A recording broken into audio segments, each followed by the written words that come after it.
So welcome back. This is me from the present watching a video of me from the past. Apparently, I am a massive idiot.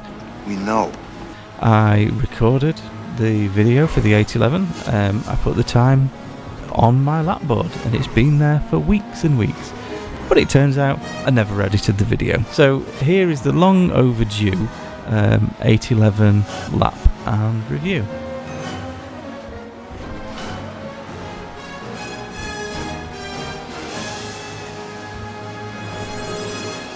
Anyway, so here's me trying to narrate a lap that I did about 2 months ago, and this is the Pfister 811, which is a bit of a combination of cars, I think. Apparently mostly based on the Porsche 918.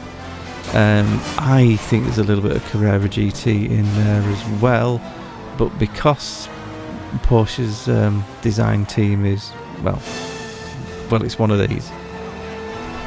You look at what they've done over the years, they're not massively creative. They're very, very good, very, very good cars, but they're not a massively creative design team, let's be honest.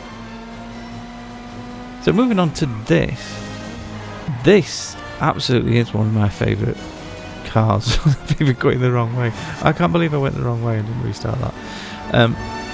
This is one of my favourite cars in the game. It's just so nice to drive. I talk about these cars that are well balanced, and this is definitely one. It's ridiculously quick.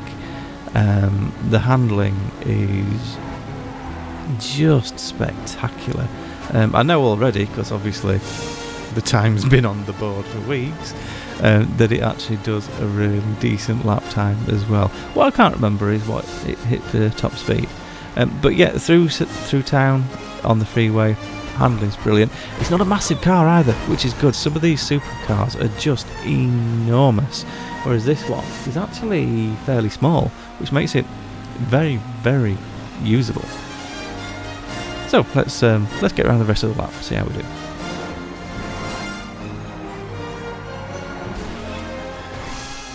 That's about as well as I've ever taken that corner quickly, and that just shows how good this car is. That corner, the reason I like that corner, it's a really, really tricky one because it's a sharp turn over a crescent, so all the weight shifts around, the car becomes really light. So to actually take that corner quickly, the car needs to be pretty well sorted, and this one really is.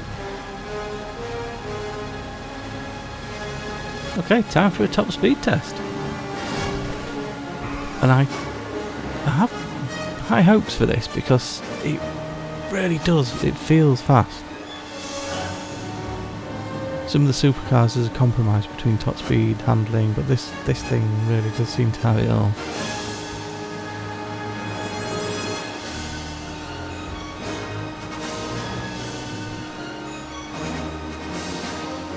Okay, so this is what we managed to do for top speed.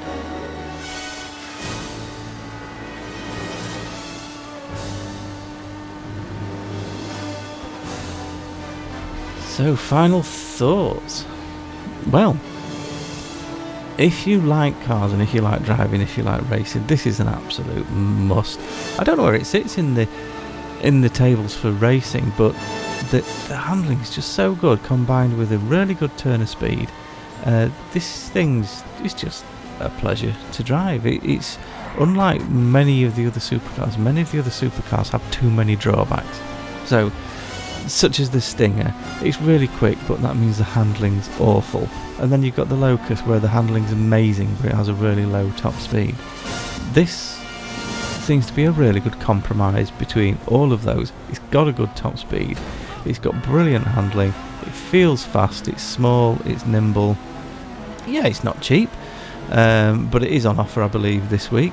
And I would say, if cars and racing are your thing, this is an absolute must, but just don't do the engine cover chrome like I have. I don't know what I was thinking when I did that. I think that's the first thing I need to do after this video, go and de-chrome this car.